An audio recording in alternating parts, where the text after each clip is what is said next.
o nosso tema hoje é uma igreja, o povo de Deus que ora pelas vidas que Deus tanto ama. Eu quero que você abra aí o texto comigo, lá na primeira carta de Paulo, escrevendo a Timóteo, no capítulo 2. Quem acompanhou a mensagem que preguei ontem na posse do Bruno, viu que eu falei sobre Tito, o outro jovem pastor, e hoje volto a Timóteo. Não sei se você sabe, o nome de Timóteo significa aquele que agrada a Deus, aquele que vive para Deus. É um jovem pastor, a segunda geração de pastores, juntamente com Tito, e eles então dão sequência ao ministério do apóstolo Paulo. Convido você a se colocar em pé em reverência ao texto sagrado. Eu leio a partir do verso 2 e caminho até o versículo 8. A Marina está de volta do acampamento de missões e nós teremos novidades aí daqui a pouquinho sobre missões também aqui entre nós. Trouxe uma camiseta para mim, daqui a pouco eu vou estar com a camiseta da campanha para fazer a divulgação da nossa campanha, e hoje vamos começar a reflexão sobre oração. 1 Timóteo capítulo 2, do verso 1 até o versículo 8. O texto está sendo projetado aqui na tela também. Diz assim o texto sagrado: em primeiro lugar, recomendo que sejam feitas orações, petições, intercessões e ações de graças em favor de todos, em favor dos reis e de todos aqueles que exercem autoridade, para que tenhamos uma vida pacífica e tranquila, caracterizada por devoção e dignidade. Isso é bom e agrada a Deus, o nosso Salvador, cujo desejo é que todos sejam salvos e conheçam a verdade.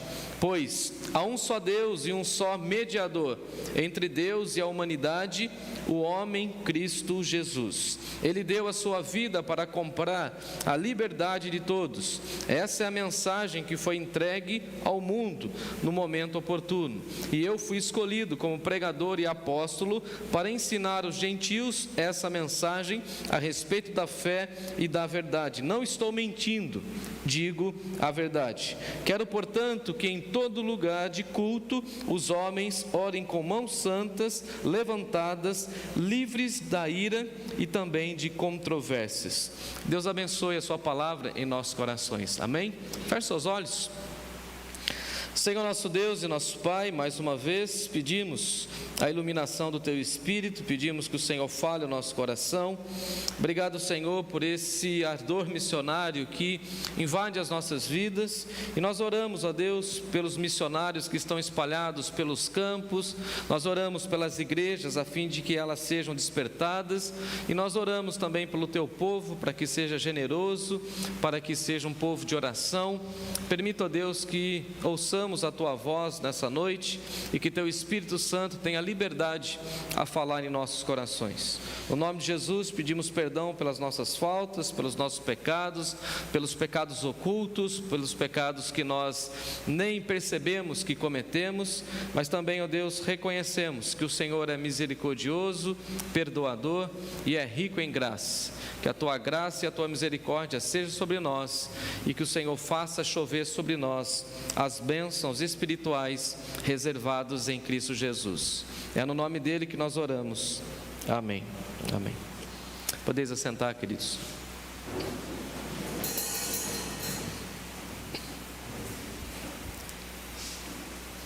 A igreja, o povo de Deus que ora pelas vidas que Deus tanto ama.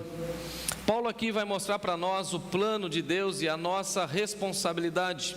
É muito interessante isso, porque ao mesmo tempo em que Paulo coloca a nossa responsabilidade, ele aponta para o amor de Deus. E Deus amou o mundo de tal maneira que envia o seu Filho, e nós precisamos aprender com Jesus, que ora pelas pessoas. Nós, inclusive, somos fruto e resultado da morte e da ressurreição de Jesus, mas também da oração do Senhor Jesus lá em João capítulo 17. Ele orou por nós, ele orou pela nossa unidade. Pai, que todos sejam um, assim como eu e tu somos um. Então, quando nós estamos reunidos como igreja, como povo de Deus, na realidade nós estamos respondendo uma oração de Jesus, e como povo de Deus nós precisamos orar como o Senhor Jesus orava, pedindo unidade, pedindo essa coesão no reino de Deus. E aqui Paulo vai mostrar para nós como Deus envia o seu Filho Jesus, e cabe a nós falarmos dessa boa notícia, dessa verdade do amor de Deus revelado na pessoa de Jesus, e também orar pelas pessoas. É muito interessante porque na caminhada cristã, algumas pessoas com as quais eu convivi diziam assim: não, eu somente entrego a minha oferta missionária. Que bom que você oferta. Outras pessoas falavam o seguinte: não, nós que ficamos na igreja, na retaguarda, nós oramos por missões. E outro grupo ainda falava o seguinte: não, nós falamos, nós proclamamos. E eu penso que nós precisamos fazer as três coisas de uma maneira prática e ao mesmo tempo que revele o nosso amor a Deus e por missões. O que eu quero dizer com isso? Que enquanto eu oferto, eu também oro para que essa oferta alcance o campo missionário e alcance vidas. Então eu não posso apenas colocar a mão no bolso e fazer aí a minha oferta, pensando que essa oferta tão somente vai alcançar o campo missionário, que de fato vai, mas eu preciso ofertar, orar pelo missionário, orar por aquele que vai ser evangelizado e lembrar da minha responsabilidade aqui e agora, nesse espaço onde nós estamos. E é interessante porque Paulo aqui vai colocar essa ideia da universalidade do evangelho, ou seja, Deus ama a todos, e o amor de Deus está disponível a todos, e nós batistas cremos nisso, amém? Deus ama a todos.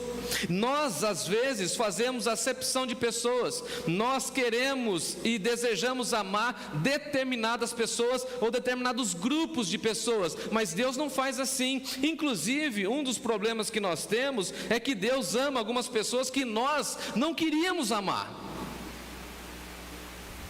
Deus ama a todos, é o que Paulo coloca. Jesus morreu em resgate de todos, e nós devemos orar por todos. Olha que desafio.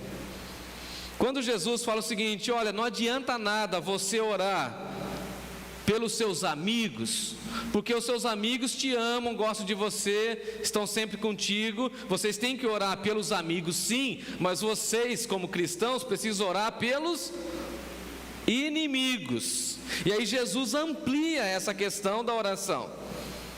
É muito fácil a gente amar quem convive conosco, quem está dentro da nossa convivência e quem faz bem a nós. Mas é muito difícil orar, e nós sabemos disso, pelas pessoas que nos ferem, pelas pessoas que nos perseguem, pelas pessoas que fazem mal à nossa vida, à nossa história, à nossa igreja, por exemplo, ao povo de Deus. É muito difícil, amados irmãos, para a igreja primitiva, naquele tempo, orar pelas pessoas que estavam perseguindo a igreja. Assim como os relatos missionários que temos ouvido das pessoas cristãs que estão em países sob perseguição, é muito difícil porque eles relatam isso: nós estamos sendo privados do culto, e quando nós estamos cultuando a Deus, alguns soldados chegam e nós precisamos confessar a nossa fé e ao mesmo tempo orar para que eles também tenham essa libertação. Isso é muito difícil, mas é o que Paulo coloca para nós. E Paulo aqui apresenta que Deus ama a todos, e nós devemos orar para que todos os homens cheguem à salvação. Mas aqui nós precisamos também entender que nem todos chegarão à salvação. Todas as pessoas serão salvas? Sim ou não? Sim ou não? Mas nós devemos orar por elas? Sim. Jesus morreu por todos? Sim. Todos estarão no céu? Não.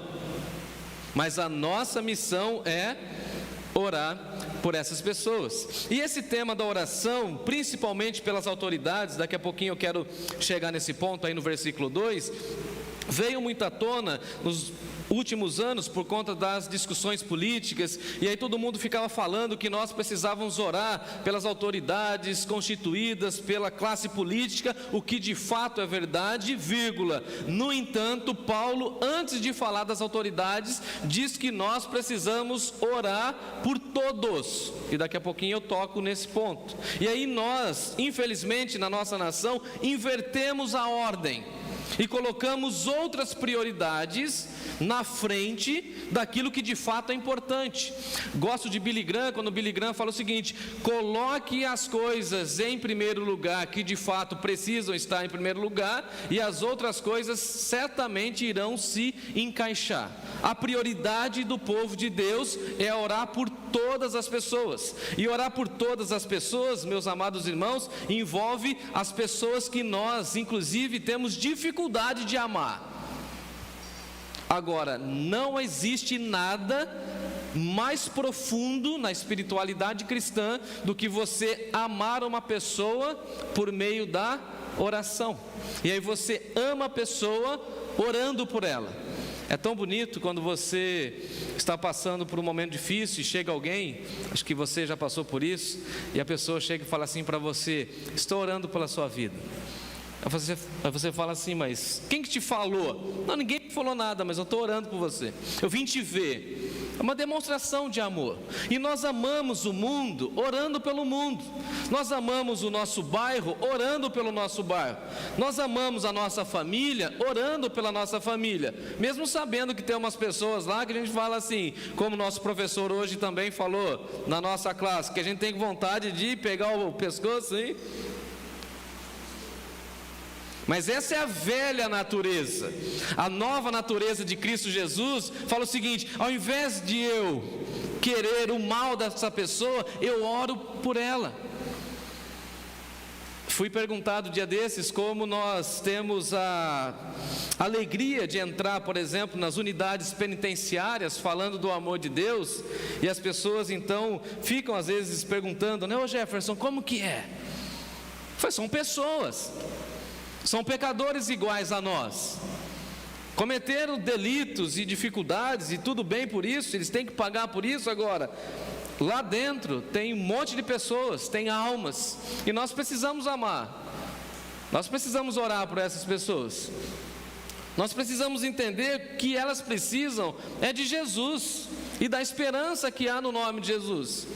Eu oro, espero em Deus que Deus converta o coração de várias pessoas que estão perseguindo os crentes. O apóstolo Paulo, que escreve essa carta, foi um perseguidor da igreja, estava no encalço da igreja, mas ele foi alvo da oração da igreja e assim reconhece o Senhor Jesus. Gosto da frase de Stott, quando Stott está falando desse texto, ele diz o seguinte: a verdade é que Deus ama o mundo todo e deseja que todos os homens se salvem, e assim nos ordena a pregar o evangelho a todas as nações, todos os povos e a todas as pessoas, e nós, como povo de Deus, devemos orar para que todos se convertam. Quando saí do seminário, eu tinha uma falsa noção, confesso, isso à igreja, talvez é por conta da minha juventude, e alguns aqui me conheceram daquela época ainda, bem jovem, como a irmã ontem brincou, eu te conheço lá, falei, tá bom, já entendi, lá daquela época, né, que eu era magrinho, novinho, nessa época aí. E nessa época, quando eu saí do seminário, eu pensava que eu ia pregar e todo mundo ia se converter. Eu pensava que eu ia fazer um sermão e todo mundo ia sair assim, chorando, quebrantado, contrito, um coração assim, completamente compungido pela palavra de Deus. Cuidado, Lucas, essa sensação assim, que a gente vai conseguir salvar o mundo, pairava sobre mim. E aí depois eu comecei a pregar e comecei a ver que não é bem assim. E eu pensava, agora que eu sou pastor, os meus amigos todos, da minha geração, que moraram comigo, todos serão da igreja. Aquele povo bagunceiro da escola, todos serão evangelizados, todos serão crentes, todos serão piedosos. Aí eu me lembrei de alguns amigos meio preguiçosos lá no seminário, porque tinha uns caras lá que também era meio preguiçoso. Dia de chuva assim, os caras não estudavam, não iam para a biblioteca. Falei assim, eu espero que esses meus amigos meio preguiçosos, quando eles chegarem no campo missionário, eles façam isso e aquilo. E fui vendo que as coisas não aconteceram dessa perspectiva. Mas isso não tirou de mim, e não pode tirar de nós, o brilho da oração e o desejo de ver muitas pessoas rendidas aos pés de Jesus. Vocês sabem a minha idade, desde que eu nasci, eu estou orando pela conversão e a salvação do meu pai. Se ele estiver na sala lá, ele vai me bater, mas vai ficar bravo comigo. Eu já batizei inúmeras pessoas, mas tem uma pessoa especial que eu oro, espero e clamo a Deus. E eu nem sei se eu terei vida, ou como ficará o meu coração naquele momento, quando eu levantar as mãos e falar assim: eu, como ministro do Evangelho, com muita alegria no coração, te batizo em nome do Pai, do Filho e do Espírito Santo. Aí Deus já me deu essa alegria de batizar centenas de pessoas, mas algumas pessoas bem íntimas ainda não. Dia desses o Timóteo falou isso para mim: papai, você que vai me batizar, né? Fiquei imaginando, estou orando por isso, estou orando por alguns vizinhos aqui da nossa rua, dentro dessa perspectiva de Paulo, porque o que Paulo coloca para nós aqui é que nesse tempo histórico que nós estamos vivendo, os nossos olhos estão secos, nós não choramos mais pelas almas perdidas, nós não fazemos a jornada que Jesus fazia. E Jesus olha para Jerusalém e fala: Jerusalém, Jerusalém, você que mata os profetas. Será que nós oramos pelo nosso bairro? Senhor Deus, ajude-nos a alcançar Jardim São Conrado, Mineirão, Carandá, fala aí, Zona Norte, fala aí os bairros da Zona Norte, aí, Laranjeiras, fala aí, São Bento, que mais? Tá parecendo pentecostal, um de cada vez, gente. Vamos fazer de novo, William, me ajuda, levanta a mão e fala, pra gente lembrar. Calma,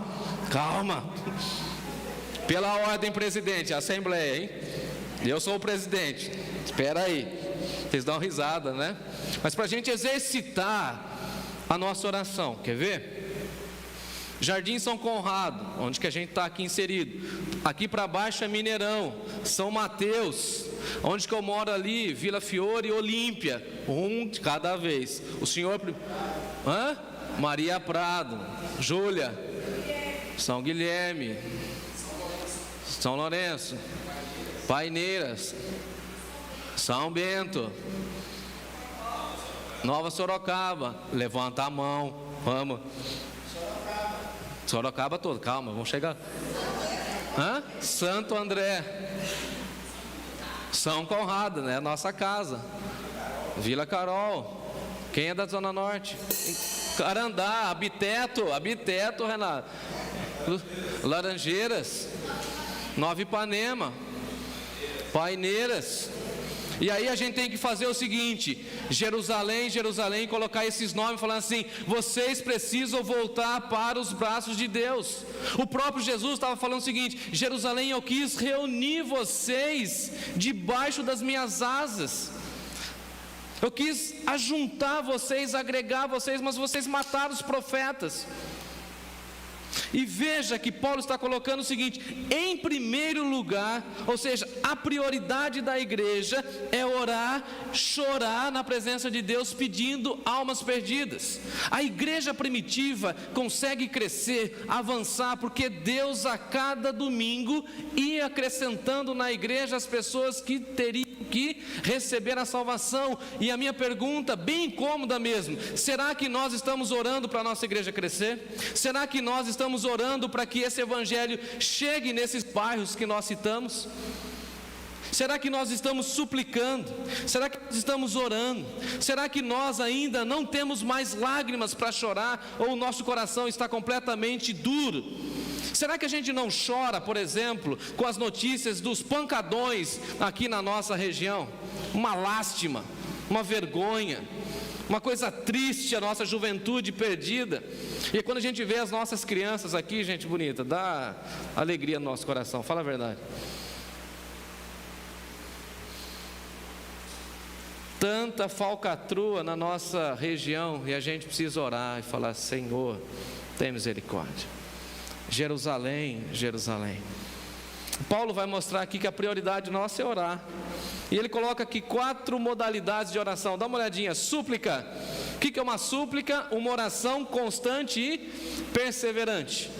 Eu fico imaginando alguns homens chegando para nós e falando assim: pastor, vamos sair orando aqui no nosso bairro? Nós estamos aguardando, né, Mário, esse momento.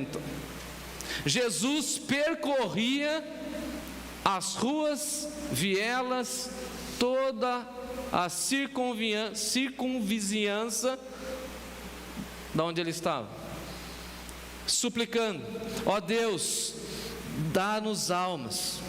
Orações, oração mais genérica, como aquela que o Timóteo faz: Deus abençoe todo mundo. Quando eu chego do centro aqui para a Zona Norte, quando eu vou chegando na Itavuvu, eu falo: Deus abençoe a Zona Norte. Quem que é a Zona Norte? 300 mil pessoas, um mar de gente. Agora tem súplica, e a súplica é o seguinte: Deus abençoe as pessoas da Zona Norte e da rua da nossa igreja, do presídio que está no bairro da nossa igreja, das pessoas que são de outras nacionalidades e que estão na nossa vida, na nossa igreja. Intercessões é quando a gente clama pela intervenção de Deus, quando não existe mais solução humana. Isso é intercessão. Quando o médico diz o seguinte: não tem solução, a gente pede a intervenção de Deus. Tem solução sim, porque quando o homem diz que isso é impossível, Deus vem e realiza o impossível. É impossível plantar uma igreja na Zona Norte, e cá estamos, depois de vários anos, para a honra e glória de Deus, e mandando recursos para alcançar o mundo. Louvado seja o Senhor por isso. Nós cuidamos das senhoras idosas de uma clínica de recuperação do outro lado da cidade. E a enfermeira falou isso para mim, eu achei tão bonito: pastor, por que vocês saem lá da Zona Norte e vêm cuidar dessas senhoras que estão aqui? Eu falei: porque nós amamos.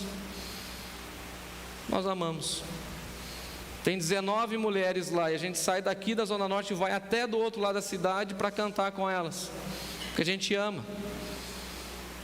E pela idade, pelas dificuldades motoras, provavelmente elas nunca virão aqui. Mas daqui, ou dessa localidade, a gente quer ser uma bênção pelo mundo.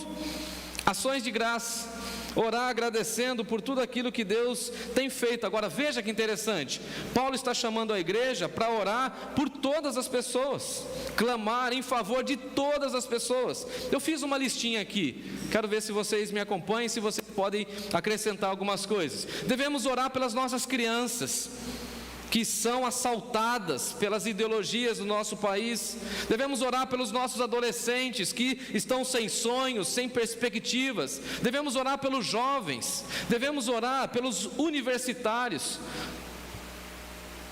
Os universitários que precisam de Jesus, os universitários que precisam conhecer a graça do Senhor Jesus naquele contexto, e por isso nós temos o nosso missionário Heitor trabalhando com Aliança Bíblica Universitária. Nós precisamos orar pelos presídios, e a nossa cidade tem uma das populações carcerárias mais populosa do país. Você sabe quantas mil pessoas tem lá na Aparecidinha? E a pergunta é: será que nós oramos por isso? Será que nós oramos pelos empresários da nossa cidade, que traz o desenvolvimento para a nossa cidade?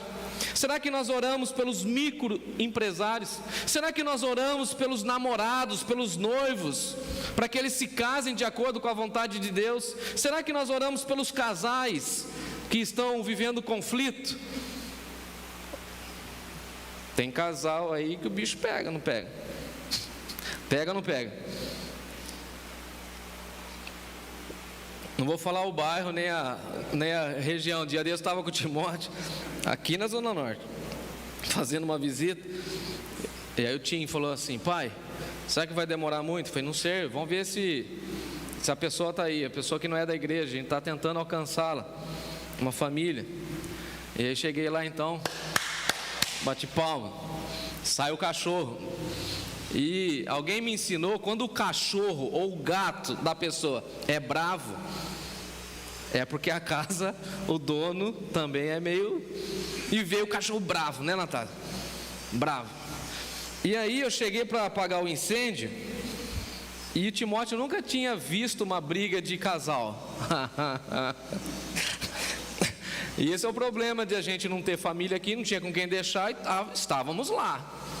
Ele abaixa o vidro assim da janelinha traseira e fica só filmando, né?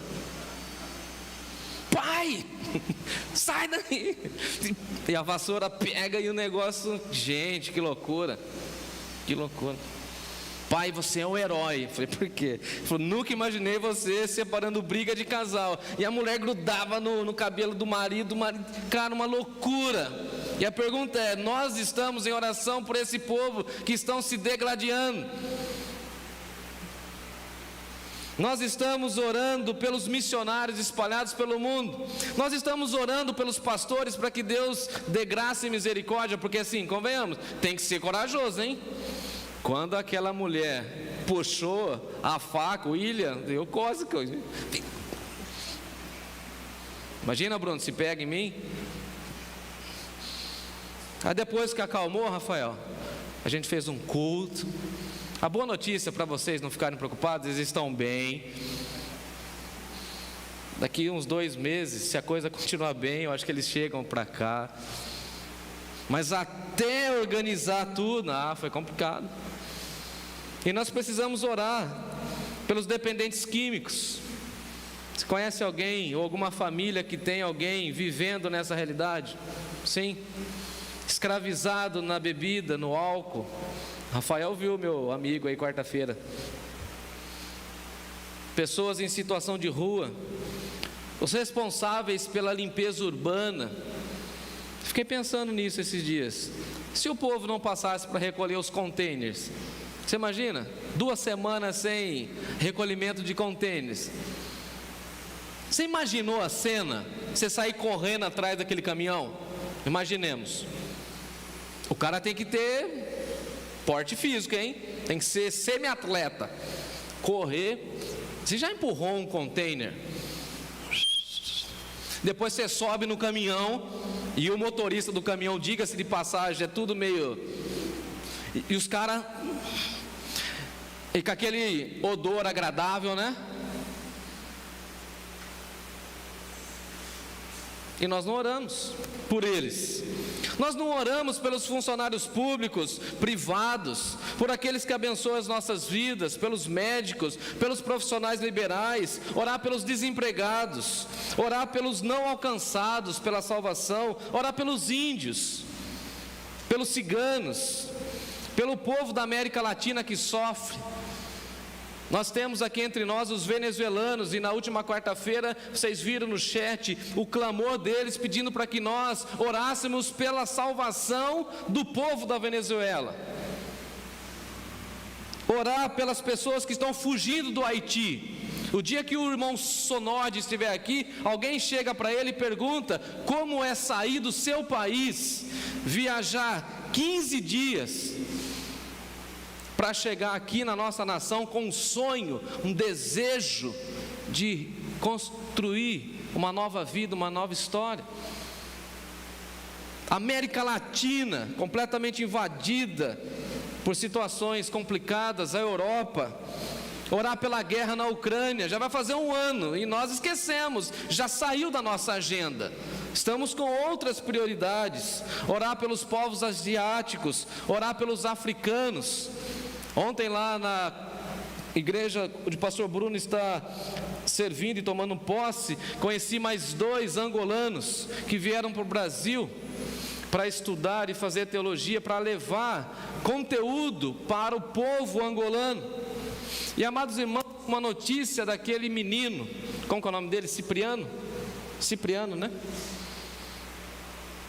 Me fez chorar e naquele momento orar por ele, quando ele falou assim: eu estou aqui e concluí meu curso em teologia, agora eu estou fazendo um mestrado em teologia. E eu perguntei para ele: uau, que incrível, novinho, 20 e poucos anos, que lindo, um jovem muito ativo. Eu falei assim para ele: mas por que você está estudando tanto? Ele falou assim: pastor, porque eu preciso levar esse conteúdo para as igrejas de lá, nós não temos isso lá. Estou copiando tudo, gravando tudo, que eu quero levar tudo isso para lá, quero ajudar a salvar o meu povo, a resgatar o meu povo é escravizado, meu povo não tem isso, meu povo não tem aquilo. Diante daquela mesa bonita, ele chora, lembrando do seu povo. E aí o pastor Bruno fala o seguinte: ele é casado. Eu falei assim: como assim? Você aqui e a sua esposa lá em Angola? Ele falou: é, pastor, eu fiquei lá até a minha filhinha nascer, e com 5 dias eu vim embora. E eu falei para ele: mas quanto tempo isso já se passou? Ele falou assim: 1 ano. Irmãos, ele nasceu lá, saiu de lá para vir estudar na nossa nação, e a esposa dele está lá, a filhinha dele está lá. E eu falei para ele: eu vou orar por você e vou contar essa história lá na minha igreja, orar por esse jovem, orar por outros jovens. Você imagina você deixar a sua família? Eu não consigo ficar um dia sem o Timóteo. Dia desse ele foi sequestrado lá na casa da Elisângela, lá para passar uma noite lá, dormir. E eu falava assim: cadê a foto do meu filho? Quero ouvir a voz dele. Me coloquei no lugar dele. 1 ano sem ver a filhinha. Precisamos orar por esse povo, para que todos os povos venham louvar o nome do Senhor. E é interessante porque aí Paulo vai colocar o seguinte: e também orar em favor dos reis e daqueles que estão investidos de autoridade. E nós pensamos que nós devemos colocar as autoridades em primeiro lugar e depois orar por todas as pessoas. Não, é o inverso, é orar por todas as pessoas, vírgula, e também pelas autoridades, orar pelos governantes, orar pelo nosso prefeito, orar pelo governador do nosso estado. Agora, quando a Bíblia fala de autoridades, não está falando somente daquele que está na função do legislativo. Os professores são autoridades? Oramos por eles ou não? Os policiais são autoridade? Essa semana nós recebemos aqui em nossa igreja um policial do bombeiro, todo formal, eu achei o máximo, foi tão engraçado. Não vou falar o nome dele, chegou para mim, mais novo do que eu. Tudo bem, tudo bem? Quem é você? Eu falei: sou o Jefferson. Aí ele procurou lá os dados lá e tal, não sei o quê. Tudo bem, o que você é na igreja? Eu falei: sou o presidente da igreja. Eu falei: ah, legal. E quem que cuida da igreja? Sou eu mesmo. Beleza. Eu falei: o senhor? Aí ele deu a patente dele e falou: eu sou o tal. E aí eu fui comentar ele: autoridade, né? Eu lembro que o meu irmão fala isso, autoridade. Eu falei: não, pode me abraçar, não. Tudo bem. Fui falando com ele e tal, autoridade. Professores, autoridade. Pastores, autoridade. Missionários, autoridade. Agora veja que Paulo está falando: vamos orar por todos aqueles que estão investidos de autoridade, toda essa classe, inclusive os políticos. Agora veja, Paulo está escrevendo no contexto onde Nero está governando, e Nero era um cara gente boa, né? Não, perseguia a igreja, cruel, safado, pilantra, e Paulo está ensinando a igreja a orar por eles. Mesmo que as autoridades constituídas não tenham envergadura moral, nós, como povo de Deus, precisamos orar por eles, porque é a nossa missão também. Ora por todas as pessoas que não conhecem a Jesus, mas orem também pelos reis e por todos aqueles que exercem autoridade. A nossa missão, nossa responsabilidade cristã. Para quê? Dá uma olhada, ó a finalidade. Para que tenhamos uma vida pacífica e tranquila, caracterizada pela devoção e pela dignidade. Então nós devemos orar para que o governo do estado, da cidade, do nosso país e do mundo seja um governo que promova a pacificação e deixe todos nós tranquilos.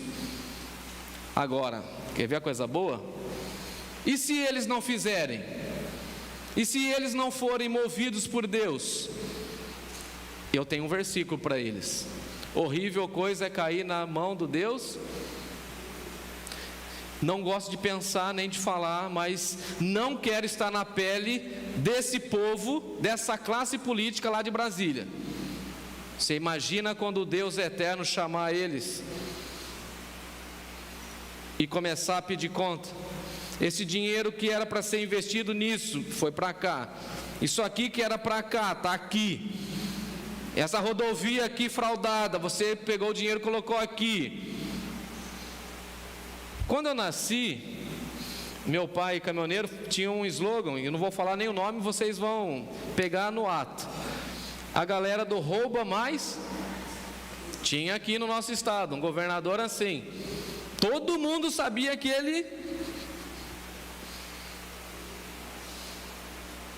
Agora ficou idoso, né? Uma pessoa maravilhosa, não vai cair na mão do Deus irado. E se não se arrepender,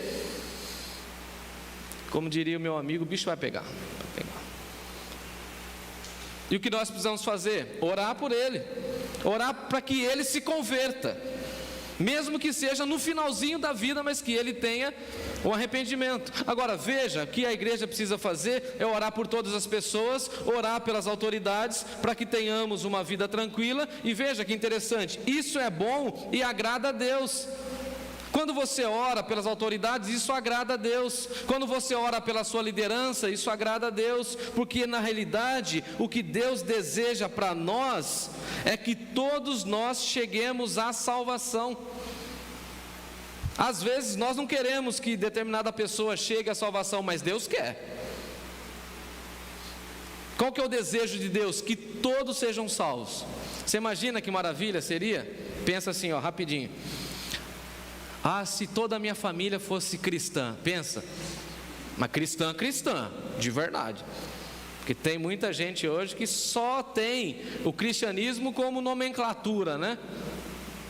É os cristãos não praticantes, ou só tem nome. Não, não é disso que eu estou falando, cristão de verdade. Eu fico imaginando, se toda a minha família fosse cristã, não tinha problema no WhatsApp, não tinha fofoca, ninguém ia brigar por conta de herança.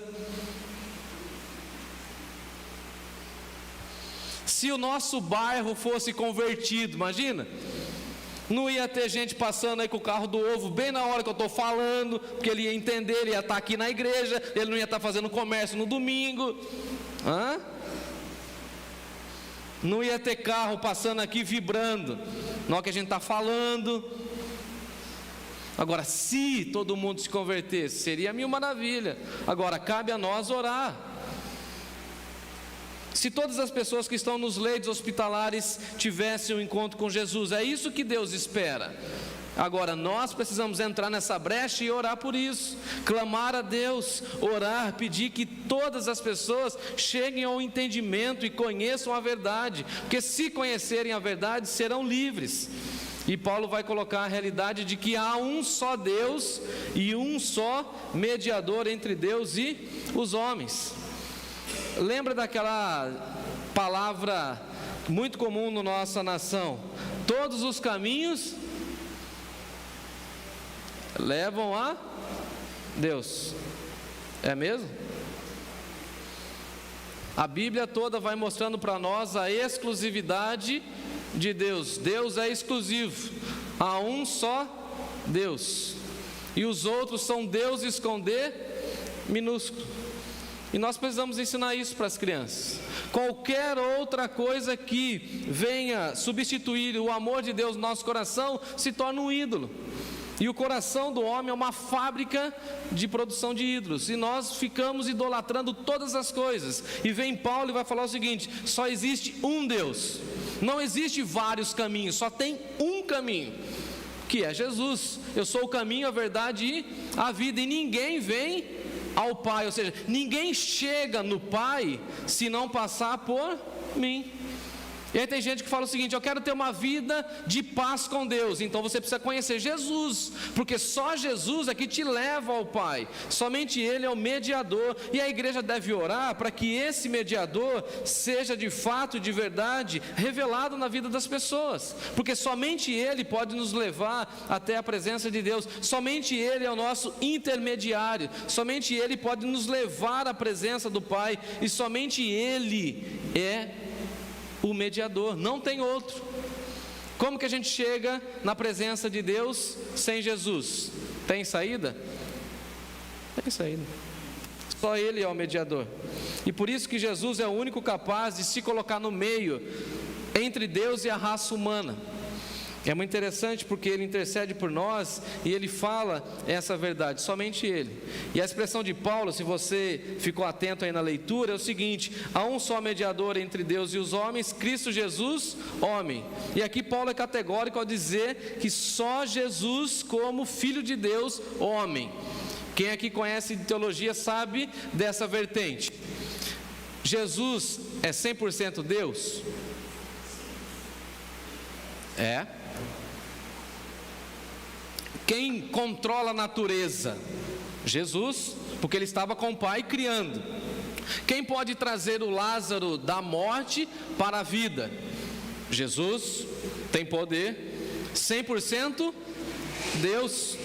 Tudo que Ele quis fazer, multiplicar pães, fez Deus. Perdoar pecados, lembra? Deus. O outro lado de Jesus, Ele estava como Deus, mas Ele estava na onde? Encarnado, homem. Sentiu fome? Descansou enquanto os discípulos estavam preocupados lá na tempestade, lembra? Sentiu sede? Lá na cruz, tenho sede. 100% homem. O que Paulo está dizendo é o seguinte: o único Salvador é o Cristo histórico. E na nossa cultura estão querendo apagar o Cristo histórico. Projeto de lei na pandemia, não precisa mais da classificação antes de Cristo e depois de Cristo. Precisa sim, porque a humanidade foi dividida por Deus. Ele é o autor da redenção, Ele é o autor da história. Então Ele, Deus, no dia que Ele quis, Ele interviu na história e dividiu a história. A história conta-se antes de Cristo e depois de Cristo. E quem quiser apagar a figura de Jesus será também apagado e aniquilado pelo Pai, porque Ele não aceita isso. Somente Jesus é o nosso mediador que nos leva até a presença de Deus. Louvado seja o Senhor por isso. Somente Ele. E nós devemos orar para que as pessoas conheçam a Jesus. Não conheçam uma tradição religiosa, mas conheçam a Jesus. Não conheçam mais uma denominação religiosa, não, conheça Jesus, porque somente Ele pode nos libertar, somente Ele pode nos comprar e somente Ele pode nos dar a salvação. Então, povo de Deus, nós precisamos orar para que Deus se revele nesses corações, para que Deus alcance pessoas queridas, para que Deus transforme vidas preciosas. Deus ama a todos. E a igreja cristã também deve amar a todos, orar por todos e servir a todos, sem distinção. Ah, pastor, é difícil. Não estou dizendo que é fácil, mas é a nossa obrigação. Orar pelo mundo, orar pelas pessoas, orar por todos aqueles que estão envolvidos na nossa vida, pedindo que o Senhor nos dê oportunidades para falarmos do seu amor e também da sua graça. Deus continue a falar ao nosso coração. Amém? Vamos colocar em pé?